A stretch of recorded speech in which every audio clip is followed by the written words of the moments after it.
Welcome to Holly's Quiet Harbor. Take a deep breath and let your mind begin to rest.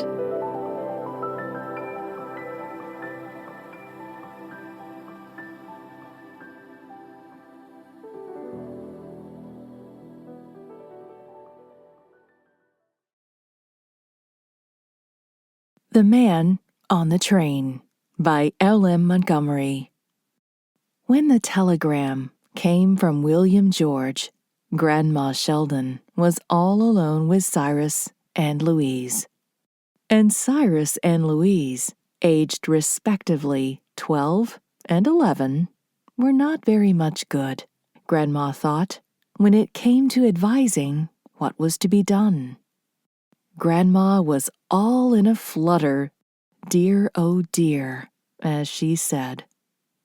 The telegram said that Delia, William George's wife, was seriously ill, down at Green Village, and William George wanted Samuel to bring Grandma down immediately. Delia had always thought there was nobody like Grandma when it came to nursing sick folks. But Samuel and his wife were both away, had been away for 2 days, and intended to be away for 5 more. They had driven to Sinclair, 20 miles away, to visit with Mrs. Samuel's folks for a week. Dear, oh dear, what shall I do? Said Grandma. Go right to Green Village on the evening train, said Cyrus briskly. Dear, oh dear, and leave you two alone?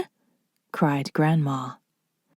Louise and I will do very well until tomorrow, said Cyrus sturdily. We will send word to Sinclair by today's mail, and Father and Mother will be home by tomorrow night. But I never was on the cars in my life, protested Grandma nervously. I'm so frightened to start alone. And you never know what kind of people you may meet on the train. You'll be all right, Grandma. I'll drive you to the station, get you your ticket, and put you on the train. Then you'll have nothing to do until the train gets to Green Village. I'll send a telegram to Uncle William George to meet you. I shall fall and break my neck getting off the train, said Grandma pessimistically. But she was wondering at the same time whether she had better take the black valise or the yellow, and whether William George would be likely to have plenty of flaxseed in the house.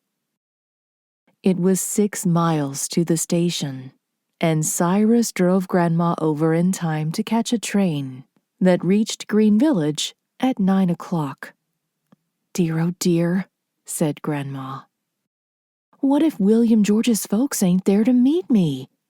It's all very well, Cyrus, to say that they will be there, but you don't know. And it's all very well to say not to be nervous because everything will be all right. If you were 75 years old and had never set foot on the cars in your life, you'd be nervous too. And you can't be sure that everything will be all right. You never know what sort of people you'll meet on the train. I may get on the wrong train, or lose my ticket, or get carried past Green Village. Or get my pocket picked. Well, no, I won't do that. For not 1 cent will I carry with me. You shall take back home all the money. You don't need to get my ticket. Then I shall be easier in my mind. Dear, oh dear, if it wasn't that Delia is so seriously ill, I wouldn't go 1 step. Oh, you'll be all right, Grandma, assured Cyrus. He got Grandma's ticket for her, and Grandma tied it up in the corner of her handkerchief. Then the train came in, and Grandma, clinging closely to Cyrus, was put on it. Cyrus found a comfortable seat for her and shook hands cheerily. "Goodbye, Grandma. Don't be frightened. Here's the weekly Argus. I got it at the store. You may like to look over it." Then Cyrus was gone, and in a minute, the station house and platform began to glide away. "Dear, oh dear, what has happened to it?" thought Grandma in dismay. The next moment, she exclaimed aloud, "Why, it's us that's moving, not it!" Some of the passengers smiled pleasantly at Grandma. She was the variety of old lady at which people do smile pleasantly. A grandma with round, pink cheeks, soft brown eyes, and lovely snow-white curls is a nice person to look at wherever she is found. After a while, Grandma, to her amazement, discovered that she liked riding on the cars. It was not at all the disagreeable experience she had expected it to be. Why, she was just as comfortable as if she were in her own rocking chair at home. And there was such a lot of people to look at. And many of the ladies had such beautiful dresses and hats. After all, the people you met on a train, thought Grandma, are surprisingly like the people you meet off it. If it had not been for wondering how she would get off at Green Village, Grandma would have enjoyed herself thoroughly. 4 or 5 stations farther on, the train halted at a lonely-looking place consisting of the station house and a barn, surrounded by scrub woods and blueberry barrens. One passenger got on, and, finding only one vacant seat in the crowded car, sat right down beside Grandma Sheldon. Grandma Sheldon held her breath while she looked him over. Was he a pickpocket? He didn't appear like one, but you can never be sure of the people you meet on the train.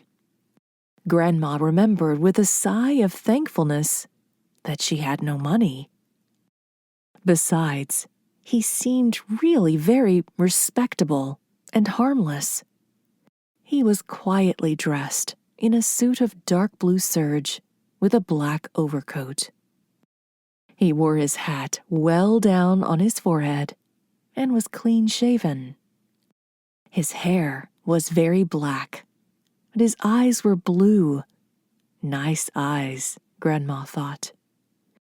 She always felt great confidence in a man who had bright, open blue eyes. Grandpa Sheldon, who had died so long ago, 4 years after their marriage, had had bright blue eyes. To be sure, he had fair hair, reflected Grandma. It's real odd to see such black hair with such light blue eyes. Well, he's real nice looking, and I don't believe there's a mite of harm in him. The early autumn night had now fallen, and Grandma could not amuse herself by watching the scenery. She bethought herself of the paper Cyrus had given her and took it out of her basket. It was an old weekly, a fortnight back. On the first page was a long account of a murder case with scare heads, and into this Grandma plunged eagerly. Sweet old Grandma Sheldon, who would not have harmed a fly, and hated to see even a mousetrap set, simply reveled in the newspaper accounts of murders. And the more shocking and cold-blooded they were, the more eagerly did Grandma read of them. This murder story was particularly good from Grandma's point of view. It was full of thrills. A man had been shot down, apparently in cold blood, and his supposed murderer was still at large, and had eluded all the efforts of justice to capture him. His name was Mark Hartwell, and he was described as a tall, fair man with full auburn beard and curly, light hair. "What a shocking thing!" said Grandma aloud. Her companion looked at her with a kindly, amused smile. "What is it?" he asked. "Why, this murder at Charlottesville," answered Grandma, forgetting, in her excitement, that it was not safe to talk to people you met on the train. "It just makes my blood run cold to read about it, and to think that the man who did it is still around the country somewhere, plotting other murders, I haven't a doubt. What is the good of the police?" "They're dull fellows," agreed the dark man. "But I don't envy that man his conscience," said Grandma solemnly, and somewhat inconsistently, in view of her statement about the other murders that were being plotted. "What must a man feel like who has the blood of a fellow creature on his hands? Depend upon it, his punishment has begun already, caught or not." "That is true," said the dark man, quietly. "Such a good-looking man, too," said Grandma, looking wistfully at the murderer's picture. "It doesn't seem possible that he can have killed anybody, but the paper says there isn't a doubt." "He is probably guilty," said the dark man, "but nothing is known of his provocation. The affair may not have been so cold-blooded as the accounts state. Those newspaper fellows never err on the side of undercoloring." "I really think," said Grandma slowly, "that I would like to see a murderer. Just one. Whenever I say anything like that, Adelaide is Samuel's wife, looks at me as if she thought there was something wrong about me, and perhaps there is, but I do all the same. When I was a little girl, there was a man in our settlement who was suspected of poisoning his wife. She died very suddenly. I used to look at him with such interest. But it wasn't satisfactory because you could never be sure whether he was really guilty or not. I never could believe that he was because he was such a nice man in some ways and so good and kind to children. I don't believe a man who was bad enough to poison his wife could have any good in him." "Perhaps not," agreed the dark man. He had absent-mindedly folded up Grandma's old copy of the Argus and put it in his pocket. Grandma did not like to ask him for it, although she would have liked to see if there were any more murder stories in it. Besides, just at that moment, the conductor came around for tickets. Grandma looked in the basket for her handkerchief. It was not there. She looked on the floor and on the seat and under the seat. It was not there. She stood up and shook herself. Still, no handkerchief. "Dear, oh dear," exclaimed Grandma wildly. "I've lost my ticket. I always knew I would. I told Cyrus I would. Oh, where can it be?" The conductor scowled unsympathetically. The dark man got up and helped Grandma search, but no ticket was to be found. "You'll have to pay the money then, and something extra," said the conductor gruffly. "I can't. I haven't a cent of money," wailed Grandma. "I gave it all to Cyrus because I was afraid my pocket would be picked. Oh, what shall I do?" "Don't worry. I'll make it all right," said the dark man. He took out his pocketbook and handed the conductor a bill. that functionary grumblingly made the change and marched onward, while Grandma, pale with excitement and relief, sank back into her seat. "I can't tell you how much I'm obliged to you, sir," she said, tremulously. "I don't know what I would have done. Would he have put me off right here in the snow?" "I hardly think he would have gone to such lengths," said the dark man with a smile. "But he's a cranky, disobliging fellow enough. I know him of old. And you must not feel overly grateful to me. I'm glad of the opportunity to help you. I had an old grandmother myself once," he added with a sigh. "You must give me your name and address, of course," said Grandma. "And my son, Samuel Sheldon of Midverne, will see that the money is returned to you." "Well, this is a lesson to me. I'll never trust myself on a train again. And all I wish is that I was safely off this one.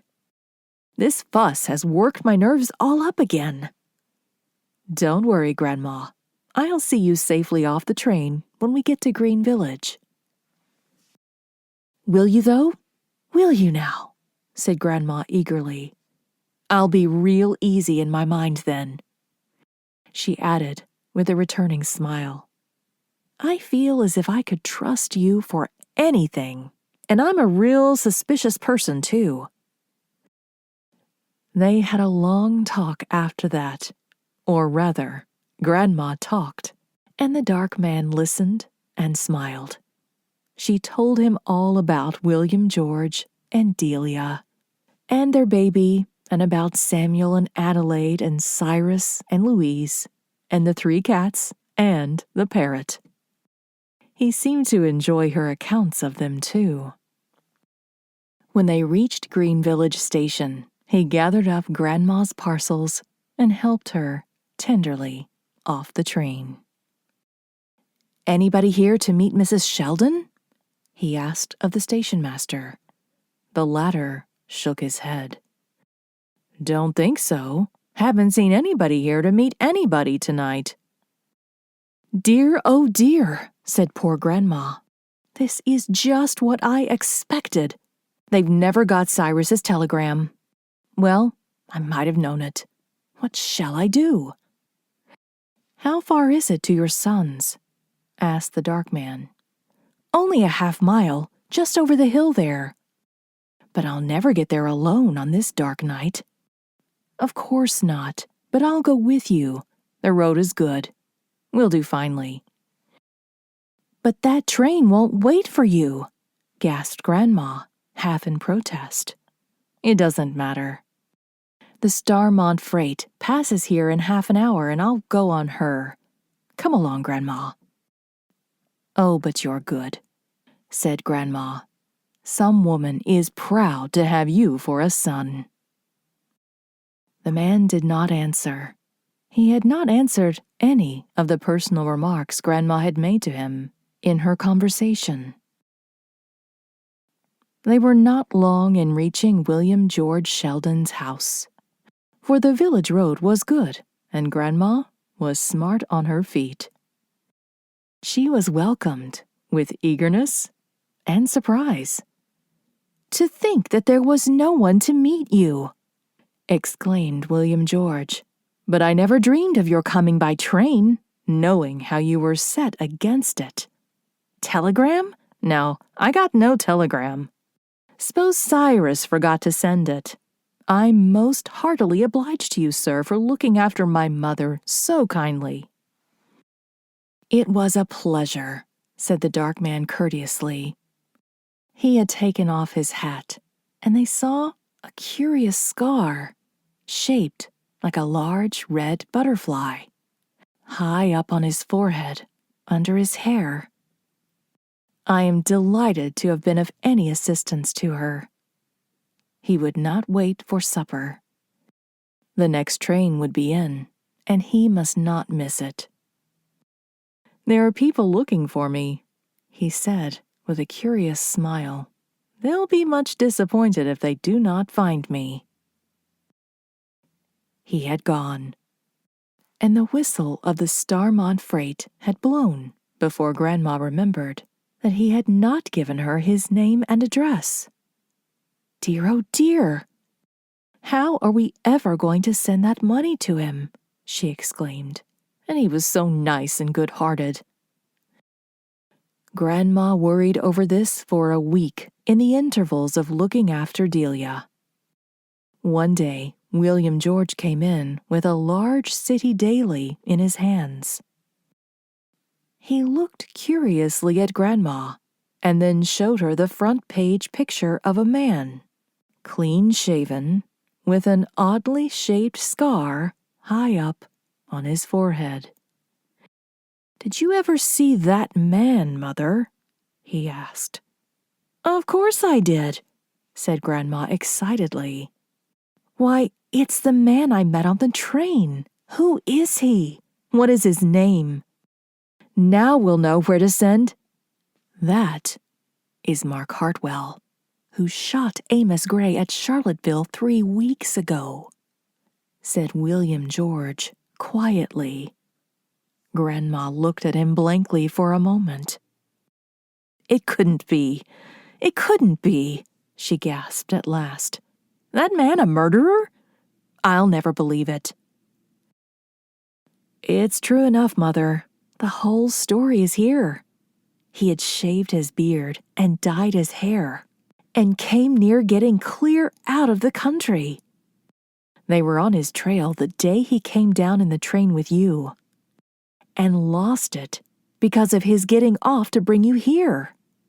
His disguise was so perfect that there was little fear of his being recognized, so long as he hid that scar.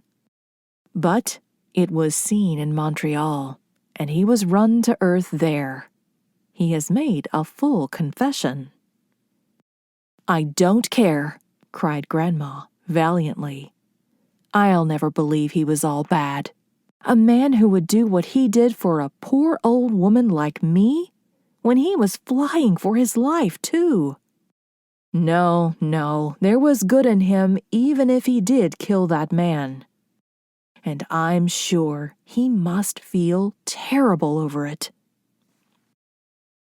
In this view, Grandma persisted. She never would say or listen to a word against Mark Hartwell, and she had only pity for him whom everyone else condemned. With her own trembling hands, she wrote him a letter to accompany the money Samuel sent before Hartwell was taken to the penitentiary for life. She thanked him again for his kindness to her, and assured him that she knew he was sorry for what he had done, and that she would pray for him every night of her life. Mark Hartwell had been hard and defiant enough, but the prison officials told that he cried like a child over Grandma Sheldon's little letter. "There's nobody all bad," says Grandma when she relates the story. "I used to believe a murderer must be, but I know better now. I think of that poor man often and often. He was so kind and gentle to me. He must have been a good boy once. I write him a letter every Christmas, and I send him tracts and papers. He's my own little charity. But I've never been on the cars since, and I never will be again. You never can tell what will happen to you or what sort of people you'll meet if you trust yourself on a train."